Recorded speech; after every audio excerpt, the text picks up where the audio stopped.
Continuity का हमारा lecture number 2 होगा। प्रीवियस क्लास में हम लोग जो है ना इसके डेफिनेशन पढ़ चुके हैं, है ना। कोई फंक्शन है, suppose y is equal to F of X, एक आपके पास फंक्शन है y is equal to F of x, ठीक है। और इसके डोमेन का एक पॉइंट है, suppose x is equal to A, और इस पॉइंट पे अगर हमको जो है कंटिन्यूटी चेक करनी है तो हम कहते हैं कि इस पॉइंट पे आपका left hand limit means limit x tends to a minus f of x is equal to limit x tends to a plus f of x is equal to F of a। मतलब उस point पे left hand limit, उस point पे right hand limit और उस point पे function की value, अगर ये तीनों बराबर आ गई तो हम कहते हैं कि फंक्शन उस पॉइंट पे हमारा क्या है, कंटिन्यूअस है, ठीक है। उस पॉइंट पे हमारा फंक्शन क्या हो जाता है, कंटिन्यूअस हो जाता है। तो ये हमने प्रीवियस क्लास में इसकी डेफिनेशन लिखी थी कि कोई भी फंक्शन किसी पॉइंट पे कंटिन्यूअस कब होता है, ठीक है। चलो अब इसके आगे हम लोग कुछ आज क्वेश्चंस और देखेंगे जो है ना, कुछ क्वेश्चंस इस पे करेंगे जो कि आपके एक्सरसाइज 5.1 के हैं। इतनी ही डेफिनेशन के आधार पे हम लोग कुछ क्वेश्चंस करेंगे।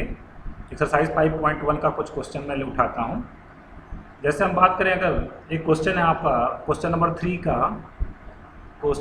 3 का आपका सी पार्ट है, ठीक है। NCERT text book exercise 5.1 question number 3 C part, ठीक है। क्वेश्चन आपका ये है कि एक फंक्शन आपके पास है F of x is equal to x square minus 25 और डिवाइडेड बाई कितना आपके पास, डिवाइडेड बाई एक्स प्लस 5, ठीक है। और यहाँ पे लिखा हुआ बगल में x is not equal to -5, ठीक है। तो आपको क्वेश्चन है कि examine the following functions for continuity. इस फंक्शन की कंटिन्यूटी को एग्जामिन करना है, मतलब कहाँ कहाँ पे ये फंक्शन कंटिन्यूअस है, कहाँ कहाँ पे ये फंक्शन डिसकंटिन्यूअस है। बेटा देखो, अगर इसमें इन्होंने देखो जो प्रॉब्लम थी इन्होंने तो ये हटा ही दिया है, x -5 रखते तो -5 + 5 नीचे 0 बनता, ये फंक्शन क्या हो जाता, अनडिफाइंड हो जाता। इन्होंने जो प्रॉब्लम वाली बात थी वो तो उसको तो इन्होंने हटा ही दिया, ठीक है। तो अगर x is not equal to -5, अगर x -5 के बराबर नहीं है इसको हम लोग फैक्टराइज कर सकते हैं। ऊपर a² - b² का फार्मूला लगाएंगे, कितना हो जाएगा x - 5 x + 5, और नीचे आपका कितना है x + 5 है, ठीक है। अब ऊपर नीचे हम लोग कितने से डिवाइड कर देते हैं, x + 5 से डिवाइड कर देते हैं। क्यों डिवाइड कर सकते हैं, क्योंकि x + 5 is not equal to 0। Since x + 5 is not equal to 0, जब कोई क्वांटिटी नॉन जीरो होती है तभी हम उससे जो है उसको न्यूमरेटर और डिनोमिनेटर में उससे हम लोग क्या कर सकते हैं, डिवाइड कर सकते हैं, ठीक है। तो ये मैंने डिवाइड कर दिया। अब आपके पास क्या बचा, f of x is equal to x - 5। आपको मालूम है कि ये तो लीनियर फंक्शन है ना, लीनियर फंक्शन मतलब स्ट्रेट लाइन रिप्रेजेंट करता है। इसका ग्राफ अगर आप बनाना चाहो ना x - 5 का, तो ये x एक्सिस को कहाँ पे कट करेगा, जहाँ पे y इज इक्वल टू 0। आपको ग्राफ किसका बनाना है, y is equal to x - 5 का। x एक्सिस को कहाँ कट करेगा, जहाँ y is equal to 0। y is equal to 0 कहाँ पे होगा, x इज इक्वल टू 5 पे। x इज इक्वल टू 5 ये पॉइंट हो गया, 5, 0, ठीक। और यहाँ से y एक्सिस को कहाँ कट करेगा, जहाँ पे x 0 होगा, x इसमें 0 रखोगे तो y - 5 मिलेगा। इसका मतलब ये यहाँ से जाएगा, मतलब यहाँ से इन दोनों पॉइंट से होकर ये लाइन एक जाएगी। This is the graph of y is equal to x - 5 का ये ग्राफ है, ठीक है। तो जब देखो ये पॉलिनॉमियल है, आप समझ लेना जब भी पॉलिनॉमियल फंक्शन होता है ना वो एवरीवेयर क्या होता है, कंटिन्यूअस होता है। तो और डिसकंटिन्यूटी की प्रॉब्लम ज़्यादातर तब आती है जब कोई फंक्शन जैसे फ्रैक्शन के फॉर्म में लिखा हुआ है या दो उसकी डेफिनेशन है, मल्टी डेफिनेशन वाला फंक्शन है, तब वहाँ पर डिसकंटिन्यूटी की समस्या आती है। लेकिन ये तो पॉलिनॉमियल फंक्शन है, कंटिन्यूअस एवरीवेयर होता है। आप लिख देंगे इस बात को, since it is polynomial function, since it is polynomial function, therefore continuous everywhere, ठीक है। आप ध्यान रखना, आगे एक थ्योरम भी आने वाला है कि जो भी पॉलिनॉमियल फंक्शन होते हैं ना वो एवरीवेयर क्या होते हैं, कंटिन्यूअस होते हैं, कंटिन्यूअस एवरीवेयर, ठीक है, कंटिन्यूअस एवरीवेयर। तो हमने बता दिया कि ये पॉलिनॉमियल फंक्शन है, कंटिन्यूअस एवरीवेयर है, ठीक है। इसका मतलब ये हो गया कि अब लास्ट में कंक्लूजन क्या लिखने वाले हैं, कंक्लूजन लिखना बड़ा इंपॉर्टेंट है ना। कंक्लूजन देखो, आपको डेफिनेशन क्या दिया था, आपका डोमेन क्या था फंक्शन का, x is not equal to -5। तो पहले आपका डोमेन क्या था बताओ, इस फंक्शन का डोमेन का मतलब x की वैल्यू, डोमेन आपका क्या था r -5, ठीक। -5 शुरुआत में ही नहीं लिया गया था, जो है इन्होंने कहा था कि नहीं -5 तो है ही नहीं, -5 पे आपको बात ही नहीं करना है, बाकी जगह आप बात करके बताओ, इन्होंने ऐसा बोला था, ठीक है। तो बाकी जगह अगर हम लोग बात करें तो मतलब इस डोमेन में पूरा ये फंक्शन क्या है, कंटिन्यूअस है। तो कंक्लूजन क्या लिखेंगे, given function given function is continuous, given function is continuous in r minus minus 5, r minus minus 5 पे ये फंक्शन क्या है, कंटिन्यूस है। ठीक है, तो ये क्वेश्चन हो गया, इसमें कोई डाउट नहीं होगा, आई होप। बहुत सिंपल क्वेश्चन था ये।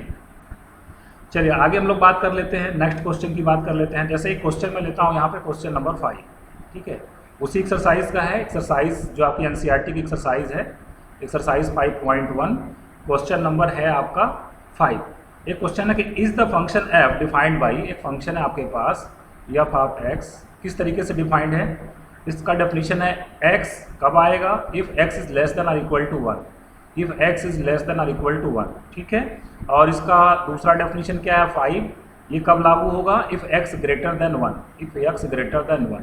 पूछा जा रहा है आपसे कि चेक करिए कि ये फंक्शन 0 पे 1 पे 2 पे कंटिन्यूस है कि नहीं। Check the continuity, check the continuity, check the continuity at x is equal to 0, x is equal to 1 and x is equal to 2। x is equal to 0, x is equal to 1 और x is equal to 2 पे आपको इसकी continuity check करनी है, ठीक है। अब तो बहुत ही सिंपल अप्रोच मैं बताता हूँ। सबसे पहले देखो ये मल्टी डेफिनेशन वाला फंक्शन है, मल्टी डेफिनेशन है। इसका मल्टी डेफिनेशन का मतलब जब x लेस देन 1 है, मतलब 1 के पीछे अगर बात करें, 1 के पीछे 1 लेस देन और इक्वल टू 1, तो इसकी डेफिनेशन कुछ और है, और 1 के आगे जब चलेंगे तो इसकी डेफिनेशन कुछ और हो जाएगी, ठीक है। इस तरीके के फंक्शन कभी कभी डिसकंटिन्यूस हो जाया करते हैं, हमेशा नहीं होते हैं, बट ये कभी कभी कंटिन्यूस हो सकते हैं, कभी कभी डिसकंटिन्यूस हो सकते हैं। इसलिए इसमें आपको डाउट रहता है कि कंटिन्यूस है कि डिसकंटिन्यूस है, इसमें आपको डाउट होता है। तो वही इन्होंने कहा कि जब आप चेक करके बताइए कि ये फंक्शन कंटिन्यूस होगा कि नहीं होगा, या कंटिन्यूस है कि डिसकंटिन्यूस है। एक तो इसका अप्रोच ये होगा ना कि इसका हम लोग ग्राफ बना लें। चलो ग्राफ बना लेते हैं इसका। सबसे पहले मैं ग्राफिकल अप्रोच आपको दिखा देता हूँ। तो देखो आपका फंक्शन ये है कि y is equal to x कब, जब x ग्रेटर देन और इक्वल टू 1, और y इज इक्वल टू 5, ठीक है, कब, जब x इज ऊपर वाला है लेस देन और इक्वल टू 1, है ना। एक बार जरा मैं इसको इरेज कर लेता हूँ, ठीक है। ये आपका है, ये आपका है जो definition, this is valid for x is less than और इक्वल टू 1, ठीक है। और सेकंड डेफिनेशन आपकी वैलिड कब है, if x is greater then 1। तो बेटा देखो दो ग्राफ इसमें ड्रॉ करने हैं। एक तो y is equal to x का ग्राफ ड्रॉ करना है। y is equal to x line होती है जो कि ओरिजिन से पास होती है, उसका ग्राफ कुछ ऐसा आता है। ये आपने 11th क्लास में पढ़ा है, कोई दिक्कत वाली बात नहीं है। दूसरा ग्राफ आपको y इज इक्वल टू 5 का ग्राफ ड्रॉ करना है। y इज इक्वल टू 5 एक लाइन होती है parallel to y, parallel to x axis, ठीक है। ये अगर आपका ओरिजिन है तो 5 यूनिट डिस्टेंस में एक लाइन खींच दो। ये किस चीज़ का ग्राफ होगा, ये y इज इक्वल टू 5 का ग्राफ होगा, ठीक। और ये किस चीज़ का ग्राफ था आपका, y is equal to x का ग्राफ था, ठीक। अब देखिए ये दोनों ग्राफ को कंबाइन करके एक ग्राफ को इसको प्लॉट कर देते हैं, है ना। ये जस्ट मैं आपको समझाने के लिए बता रहा हूँ। ये y, एग्जाम में आप अलजेब्रिक सोल्यूशन इसका लिखेंगे, ये ग्राफिकल सोल्यूशन मैं दे रहा हूँ। अभी हम दूसरा सोल्यूशन इसका बताएंगे कि जो कि लिमिट वगैरह का इस्तेमाल करके वैसी चीज़ें आपको एग्जाम में लिखनी है, ठीक है। देखो इसका ग्राफ कब कहा जा रहा है कि x y is equal to x आएगा जब x लेस देन और इक्वल टू 1। यहाँ पे है लेस देन, ये 1 यहाँ पे 1 होगा राइट हैंड साइड में, लेस देन और इक्वल टू 1 पे, ठीक है। इसका ग्राफ क्या ड्रॉ करना है। अच्छा 1 पे वैल्यू कितनी आई पहले निकाल लो। y is equal to x है, 1 पे वैल्यू क्या आएगी, जब x is equal to 1 put करोगे तो y इज इक्वल टू क्या आएगा, 1 आएगा, ठीक है। x इज इक्वल टू जब आप 1 पुट करेंगे तो y की वैल्यू कितनी आएगी, 1 आएगी। y is equal to x है ना, फंक्शन आपका है y is equal to x, तो जब x इज इक्वल टू 1 रखोगे तो y इज इक्वल टू 1 आएगा, ठीक। तो 1 के पीछे ग्राफ ऐसा ड्रॉ कर दो, लाइन ड्रॉ कर दो, y is equal to x, ये लाइन मैंने बना दिया, this is the line y is equal to x. कब बनाना है, 1 के पीछे, मतलब जब x लेस देन और इक्वल टू 1, ठीक। ये ग्राफ बन गया। दूसरा देखो जब x ग्रेटर देन 1 है तो इसकी वैल्यू 5 आने वाली है। 5 कहीं देखो, ये अगर 1 है तो 5 तो कहीं बहुत ऊपर होगा, चलो यहीं पे बना देते हैं 5 है। तो जब 1 के आगे जाते हैं तो ये वाली ग्राफ आपको बनाना है। 1 के आगे y इज इक्वल टू 5 का ग्राफ बनाना। मान लो ये 1 है तो ये मैंने ग्राफ बना दिया, y इज इक्वल टू 5 का ये मैंने ग्राफ बना दिया, ठीक। This is the graph of y is equal to 5, ठीक है। y इज इक्वल टू 5 का ग्राफ बना दिया। अब देखो आप ऑटोमेटिक समझ गए होंगे कि ये फंक्शन आपका कहाँ पर डिसकंटिन्यूअस है। x इज इक्वल टू 1 पे x इज इक्वल टू 1 पे ये आपका जो फंक्शन है वो क्या है, डिसकंटिन्यूअस है ना। At x is equal to 1 ये क्या है आपका, डिसकंटिन्यूअस है, ठीक है। एक मिनट, हाँ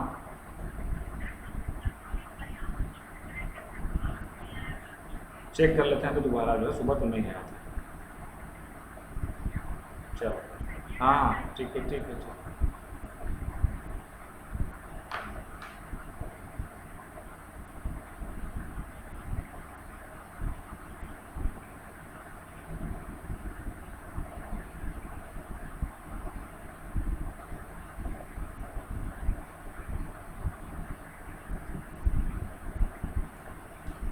तो at x is equal to 1 ये फंक्शन जो आपका होगा वो क्या हो जाएगा, डिसकंटिन्यूस हो जाएगा। ठीक है, at x is equal to 1 this function is discontinuous. ठीक है, इसमें कोई दिक्कत नहीं।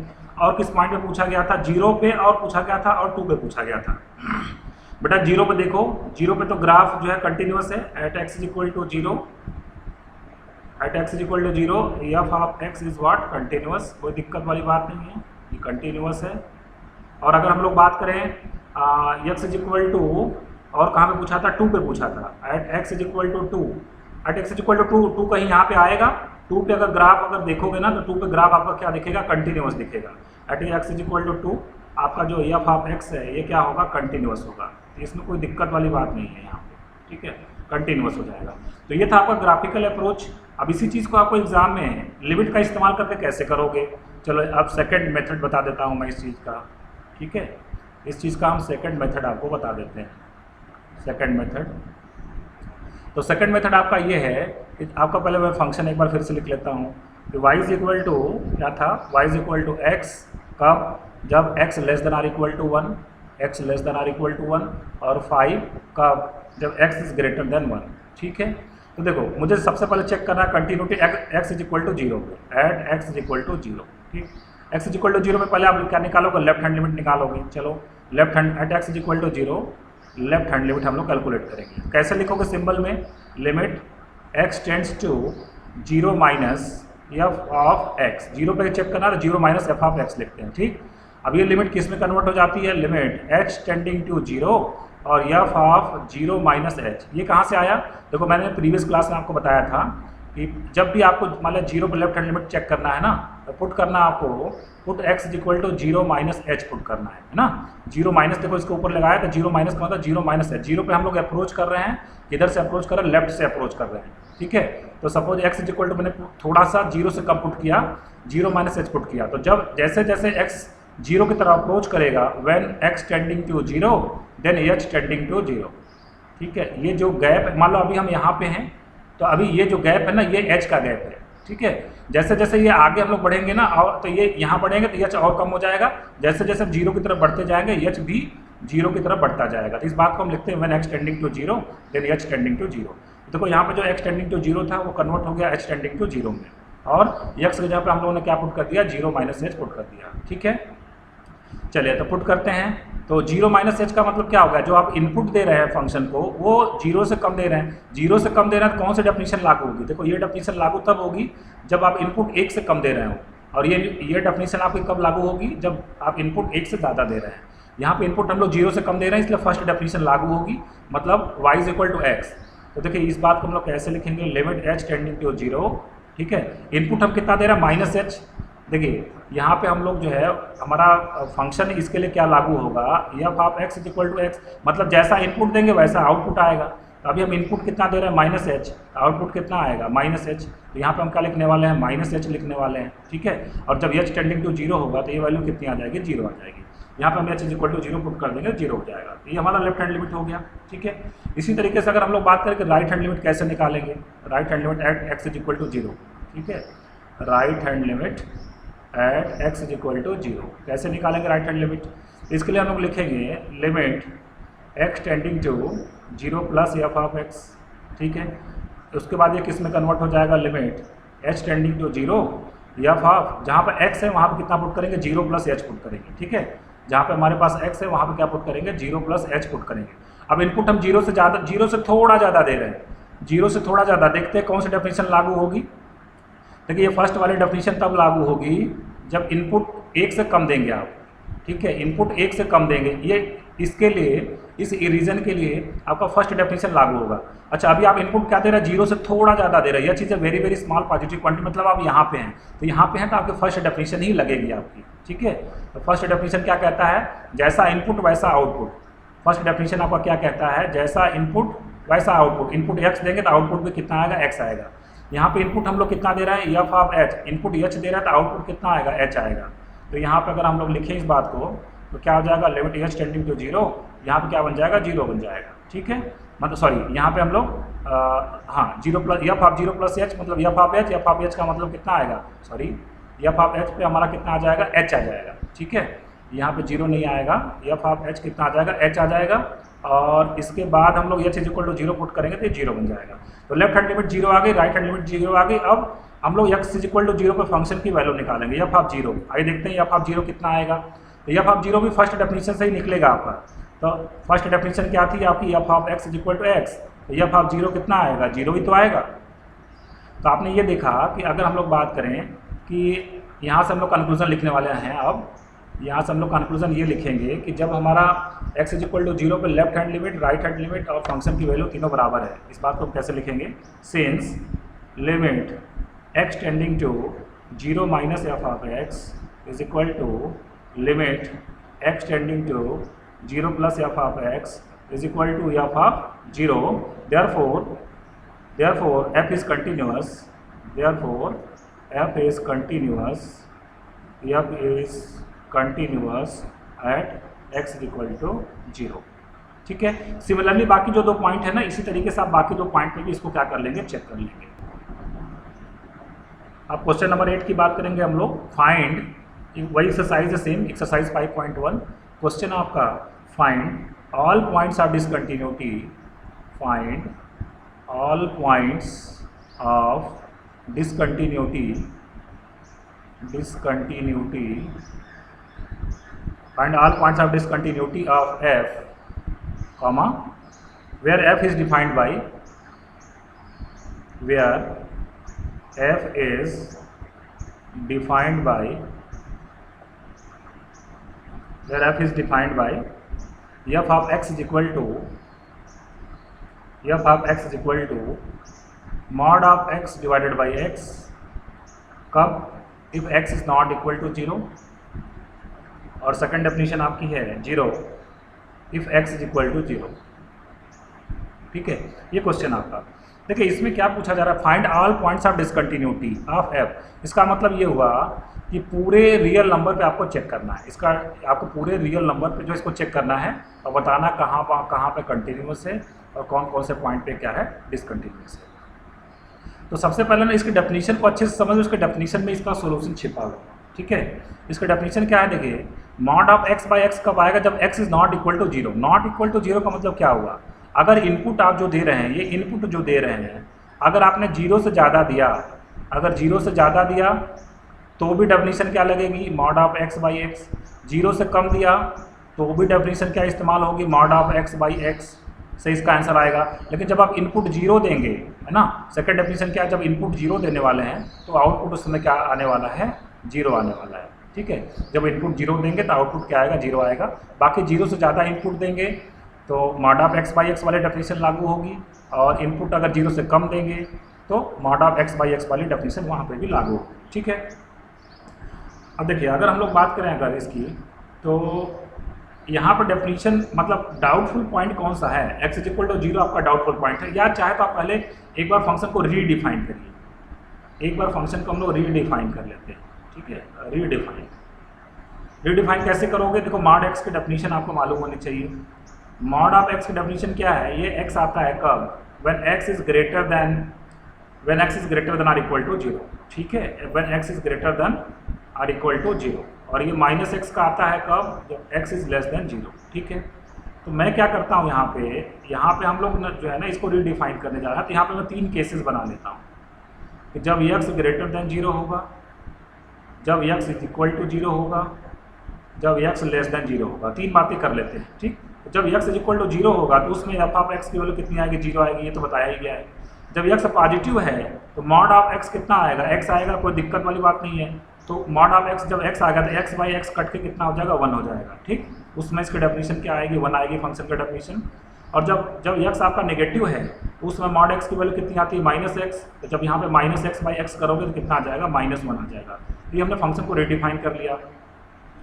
अब अगर इसका हम लोग ग्राफ खींचे अगर जो है ना, तो देखो ग्राफ से मैं आपको इसका समझा देता हूँ। सबसे पहले इसका ग्राफ देख लो, बहुत ही आसान हो गया। आप तो फंक्शन जब x ग्रेटर देन 0 है, x आपका क्या है, ग्रेटर देन 0 है, मतलब ये ओरिजिन के राइट हैंड साइड वाला पार्ट, उस समय आपको क्या बनाना है इसमें, ये आपका y एक्सिस हो गया, ये आपका x एक्सिस हो गया, x एक्सिस, ये आपका ओरिजिन हो गया। ठीक, जब x ग्रेटर देन 0 है तो आपको ग्राफ किसका बनाना है, y इज इक्वल टू 1 का ग्राफ बनाना है। y इज इक्वल टू 1 तो आपको मालूम है ना, y इज इक्वल टू 1 एक लाइन होती है पैरेलल टू x एक्सिस, ये बनाना आपको कहाँ पे, जब x ग्रेटर देन 0 है, इसलिए 0 पे हम लोग एक सर्कल लगा देते हैं ऐसे। ये ग्राफ कब वैलिड है, जब x ग्रेटर देन 0 है, ये पॉइंट कौन सा 1 है, ये y इज इक्वल टू 1 का ग्राफ आ गया, कब वैलिड है, जब x ग्रेटर देन 0 है। ठीक, ऐसा हो गया। दूसरी बात करेंगे, x इज इक्वल टू 0 पे वैल्यू कितनी है, 0, तो यहाँ पे मैं एक सॉलिड सर्कल दिखाता हूँ, वहाँ पे हॉलो सर्कल दिखाया है ना, हॉलो का मतलब वो पॉइंट इंक्लूडेड नहीं है उस ग्राफ में। ठीक, तो 0 पे वैल्यू कितनी आ गई, 0 आ गई। दूसरे कलर से यहाँ पे कर देता हूँ मैं, x इज इक्वल टू 0 पे वैल्यू कितनी है, 0 पे। ठीक है, अब अगर लेफ्ट हैंड साइड में बात करें कि जब हमारा x लेस देन 0 है तो उसमें किसका ग्राफ खींचना, -1 का, तो हम लोग ये -1 का ग्राफ खींच देते हैं। y इज इक्वल टू -1 का ग्राफ ऐसा ही तो आएगा, align parallel to x axis. तो अगर आप देख पा रहे हो, देखो 0 के आगे फंक्शन कंटिन्यूअस है, कोई दिक्कत नहीं है, 0 के पहले ग्राफ कंटिन्यूअस है, कोई दिक्कत नहीं है, लेकिन 0 पे देखो आपको ग्राफ ड्रॉ करते वक्त आपको अपना हाथ उठाना पड़ेगा। कहाँ पे, 0 पे आपको अपना हैंड क्या करना पड़ेगा, उठाना पड़ेगा, मतलब ये फंक्शन आपका x इज इक्वल टू 0 पे क्या है, डिसकंटिन्यूअस है। From the graph it is clear that function is discontinuous at x is equal to 0। ठीक, अब ये तो ग्राफिकल अप्रोच हो गया इसका। ठीक है, अब हम लोग लिमिट का इस्तेमाल करके कैसे दिखाएंगे इस चीज़ को। ठीक है, एक बार मैं फिर से सेकंड अप्रोच हम लिखने जा रहे हैं, सेकंड मेथड आपके बोर्ड के एग्जाम के लिए आप इसको प्रेफर करिए, ज़्यादा बेटर होगा। ठीक है, तो एफ ऑफ एक्स आपका किस तरीके से डिफाइंड था, एक बार मैं लिख लेता हूँ। वो था 1 कब, जब x ग्रेटर देन 0, वो 0 था एफ ऑफ एक्स की वैल्यू कब, when x is equal to 0, और ये -1 था कब, when x is what, less than 0। ठीक है, तो देखो 0 के, अब इस चीज़ को एनालिसिस कैसे करेंगे, for x greater then 0 f of x is equal to 1, which is a constant function,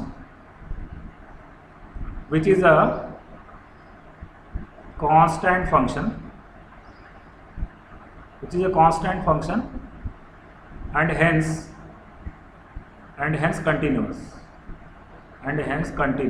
constant function हमेशा कंटिन्यूअस होता है, उसमें कोई दिक्कत वाली बात नहीं। तो for x greater then 0 function हमारा क्या हो गया, कंटिन्यूअस हो गया। फॉर x लेस देन 0 के लिए भी आपका जो फंक्शन है वो कैसा है, कंटिन्यूअस, कांस्टेंट फंक्शन है। f of x is equal to -1, which is a constant function,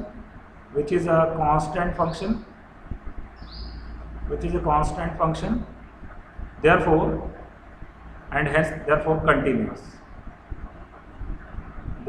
continuous। अब लिखेंगे आप therefore doubtful point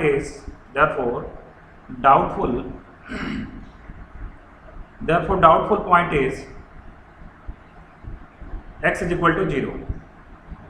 x greater then 0 के लिए कंटिन्यूअस, x लेस देन 0 के लिए कंटिन्यूअस। अब 0 पे कंटिन्यूअस है कि नहीं, यही हम डिसाइड नहीं कर पा रहे हैं, इसको ही हम डेफिनेशन से चेक करेंगे। Doubtful point is x is equal to 0। अब 0 पे हम लोग क्या नहीं करेंगे, लेफ्ट हैंड लिमिट निकालेंगे। सिंपल में कैसे लिखेंगे, limit x tending to 0 minus f of x। मैंने भी आपको बताया था ये किस में कन्वर्ट हो जाएगा, लिमिट h टेंडिंग टू 0, जहाँ पे x टेंडिंग टू 0 है वहाँ पे लिख देंगे h टेंडिंग टू 0, और जहाँ पे x है वहाँ पे कितना पुट कर देंगे, 0 माइनस h पुट कर देंगे। अब देखिए इनपुट को जरा ध्यान से देखिए, ये इसको इनपुट हम बोल रहे हैं। इनपुट आपका 0 से कम है, तो जब आपका इनपुट 0 से कम होगा तो आप देख लो कौन सा डेफिनेशन लगाओगे, ऊपर देख लो आप एक बार। इनपुट जब आपका 0 से कम है तो ये थर्ड वाले डेफिनेशन लगेगी, और आंसर कितना आएगा, -1। तो limit h tending to 0, f of -h की वैल्यू कितनी आ गई, -1 आ गई। और ये तो h से फ्री है, ये h को डिपेंड नहीं करती है, इसलिए इसका डायरेक्ट आंसर कितना आ जाना है, -1 आ जाना है। ठीक है, ये तो लेफ्ट हैंड लिमिट हमारी कितनी आ गई, -1 आ गई। चलिए राइट हैंड लिमिट निकाल लेते हैं। Limit x tending to 0 plus f of x, इसको कैसे लिखोगे आप, लिमिट x टेंडिंग टू जो 0 था ना वो बदल जाएगा किसमें, लिमिट h टेंडिंग टू 0 में, और एफ ऑफ जहाँ पे x है वहाँ पे आप अब की बार क्या लिखने वाले हो, 0 प्लस h लिखने वाले हो, ठीक है ना। Now this is equal to limit h tending to 0। चलिए अब कौन सा डेफिनेशन लगाएंगे हम, इनपुट देखिए 0 से ज़्यादा है, 0 प्लस h आपकी very very small positive quantity है, मीन्स इनपुट आप 0 से ज़्यादा दे रहे हैं। इनपुट जब आप 0 से ज़्यादा देंगे तो आप देखिए कौन सा डेफिनेशन आपकी लगेगी, ऊपर लिखा मैंने, जब इनपुट आपका 0 से ज़्यादा है तो फर्स्ट डेफिनेशन लगेगा, मतलब f of x is equal to क्या आने वाला, 1 आने वाला है। इनपुट आप कुछ भी दोगे आंसर कितना आने वाला, 1 आने वाला है, ठीक है। तो यहाँ पे देखिए हम इनपुट कितना दे रहे हैं, यहाँ पर हम इनपुट दे रहे हैं 0 प्लस h जो कि 0 से ज़्यादा है, तो आपका यहाँ पे आंसर क्या आने वाला 1, और ये 1 जो है ना फंक्शन आपका ये h पे डिपेंड नहीं करता, इसलिए इसकी लिमिट कितनी आ जाएगी, 1 आ जाएगी। तो देखो left hand limit right hand limit के बराबर नहीं आया, हम लिखेंगे since limit x tending to 0 minus f of x is not equal to limit x tending to 0 plus f of x, therefore f is discontinuous at x is equal to 0, ठीक। तो बस एक ही पॉइंट मिला हमारा discontinuity का, कौन सा x is equal to 0। आप आंसर में चाहे तो एक बार और आंसर करके बना के लिख दो, है ना। कंटिन्यूअस, f इज कंटिन्यूअस, ठीक है, F of x is continuous at in, continuous in कर तो ज़्यादा अच्छा रहेगा, F of x is continuous in, F of x is continuous in the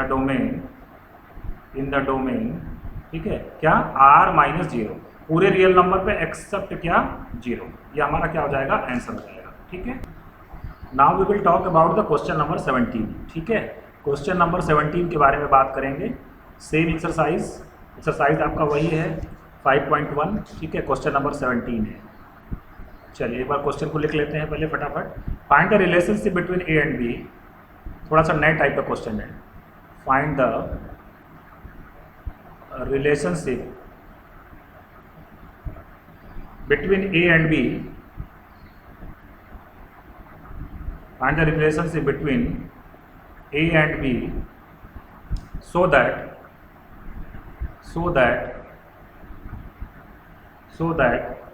the function f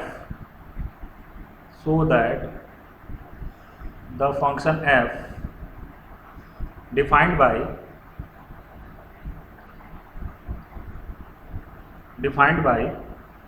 f of x is equal to ax plus 1 when x is less than or equal to 3, if x is less than or equal to 3, and second definition is bx plus 3 if x is greater than 3 is continuous at x is equal to 3, is continuous at x is equal to 3। अगर ये x is equal to 3 पे continuous है तो a और b के बीच में आपको relation establish करना है, ठीक है। चलिए सॉल्यूशन करते हैं। तो पहले कहाँ से स्टार्ट करेंगे, हम लिखेंगे since f is continuous at x is equal to 3। और तो कंटिन्यूटी की डेफिनेशन क्या है, जिस पॉइंट पे फंक्शन कंटिन्यूस है उस पॉइंट पे left hand limit right hand limit और फंक्शन की वैल्यू तीनों बराबर मिलेगी। इस बात को हम लिखेंगे देयरफॉर लिमिट, ठीक है, therefore limit x tending to 3 minus f of x, ये लेफ्ट हैंड लिमिट का सिंबल है, is equal to limit x tends to 3 plus f of x, 3 पे लेफ्ट हैंड लिमिट, 3 पे राइट हैंड लिमिट और 3 पे function की value, ये तीनों क्या हो जानी चाहिए, बराबर हो जानी चाहिए, ठीक है। इसको हम इक्वेशन नंबर 1 कर देते हैं, बाद में इसी में वैल्यूज हम निकाल के पुट करेंगे, ठीक है। चलिए तो लेफ्ट हैंड लिमिट में निकालता हूँ, सबसे पहले हमारी बात होगी लेफ्ट हैंड लिमिट निकालते हैं। तो limit x tending to 3 minus f of x, ठीक है। तरीका मैं बता दिया हूँ, इसलिए मैं बार बार नहीं लिखता हूँ कि put x is equal to, एक बार चाहे तो आपको फिर से रिकॉल करवाने के लिए समझा देता हूँ, बट बार बार इसको लिखना नहीं चाहिए। पुट जब x टेंडिंग टू 3 माइनस है, मतलब 3 से थोड़ा पीछे हैं आप, तो पुट कर देंगे x is equal to 3 minus h। जैसे जैसे x 3 की तरफ टेंड करेगा, when x tending to 3 then h tending to 0। ये लिखने का मतलब ये है कि जहाँ पे x टेंडिंग टू 3 लिखा गया है, अब की बार हम उसको क्या लिखने वाले हैं आगे, लिमिट as टेंडिंग टू 0 लिखने वाले हैं, और जहाँ पे x है वहाँ पे मैं क्या पुट करने वाला हूँ 3 माइनस एच पुट करने वाला हूँ। तो f ऑफ x की जगह पे हम लोग क्या पुट करेंगे 3 माइनस एच पुट करेंगे। अब देखिए ये चीज़ समझना बड़ा जरूरी होता है कि f को इनपुट कितना दे रहा है 3 से कम दे रहा है। h पॉजिटिव क्वांटिटी होती है, very very small positive quantity. तो 3 में से सब्ट्रैक्ट कर रहे हैं मतलब 3 से कम हो रहा है। जब 3 से कम हो रहा है तो कौन सा डेफिनेशन वैलिड होगा ये आपको देखना है। देखिए फर्स्ट डेफिनेशन है वैलिड कब है, जब x आपका 3 से क्या कम है, मतलब इनपुट आपका 3 से कम है। अब देखिए इस डेफिनेशन को जरा ध्यान से समझिएगा। f को अगर आप इनपुट x दे रहे हैं तो आउटपुट ये क्या दे रहा है a टाइम्स x प्लस 1, मतलब इनपुट आउटपुट के टर्म में अगर बात करें तो f of input is equal to a times input plus 1। यही चीज लिखना है आपको यहाँ पे, ठीक है। देखिए मैं कैसे लिख रहा हूँ इस बात को हम लोग लिखेंगे कि this is equal to limit h tending to 0, ठीक है। हम लिखने वाले a टाइम्स इनपुट कितना 3 minus H, a times input और क्या लिखने वाले हैं प्लस 1 लिखने वाले हैं। ये आ गया। अब इसको थोड़ा सा सिंप्लीफाई कर लो, चाहे तो h is equal to 0 put कर दो आप पहले यहाँ पे, तो कितना आ जाएगा 3a plus 1। Left hand limit आपकी आगे 3a प्लस 1। चलिए राइट हैंड लिमिट की बात कर लेते हैं फटाफट। तो कैसे लिखेंगे इस बात को, limit x tends to 3 plus f of x is equal to, अब इस बात को कैसे लिखेंगे, लिमिट x टेंडिंग टू 3 किस में कन्वर्ट हो जाएगा, h टेंडिंग टू 0 में, और x के जब हम लोग क्या पुट करेंगे आपकी बात 3 प्लस h पुट करेंगे। 3 प्लस h के लिए आप देख लो कौन सा डेफिनेशन, 3 प्लस h का मतलब इनपुट 3 से ज़्यादा होगा तो कौन सा डेफिनेशन आपकी वैलिड होगी, जरा एक बार अच्छे से देख लीजिए आप। सेकंड डेफिनेशन आपकी कब वैलिड होगी, जब इनपुट 3 से ज़्यादा देंगे। और आंसर कैसे लिखना है, b times input plus 3, b times input plus 3 आपको आउट लिखना है आंसर में, ठीक है। चलिए हम लोग लिखते हैं इसको b टाइम्स इसको हम लिखेंगे this is equal to limit h tending to 0 b times input कितना 3 प्लस h, ठीक है। b टाइम्स इनपुट और प्लस क्या लिखना था 3 लिखना था। अब इसमें आप h is equal to 0 put कर दीजिए, पुट कर देंगे तो कितना आ जाएगा 3b प्लस 3 आ जाएगा, ठीक है। कोई दिक्कत वाली बात नहीं है। और चाहे तो किस पॉइंट पे हम लोग जो चेक कर रहे थे 3 पे, तो 3 पे फंक्शन की वैल्यू भी निकाल लो। तो कौन सी डेफिनेशन लागू होगी, फर्स्ट डेफिनेशन। तो फर्स्ट डेफिनेशन क्या थी आपकी, a input plus 1, a times input कितना दे रहा है आपके बाद 3 प्लस 1, मतलब कितना आ जाएगा 3a प्लस 1 आ जाएगा। ये सारी वैल्यूज हम लोग इक्वेशन नंबर 1 में पुट करेंगे, ठीक है। चलिए इक्वेशन नंबर 1 कहाँ गया, ये था। तो लेफ्ट हैंड लिमिट आपकी कितनी आ रही है 3a plus 1, right hand limit 3b plus 3, ठीक है। मैं इस बात को लिख रहा हूँ फ्रॉम इक्वेशन 1, ठीक है।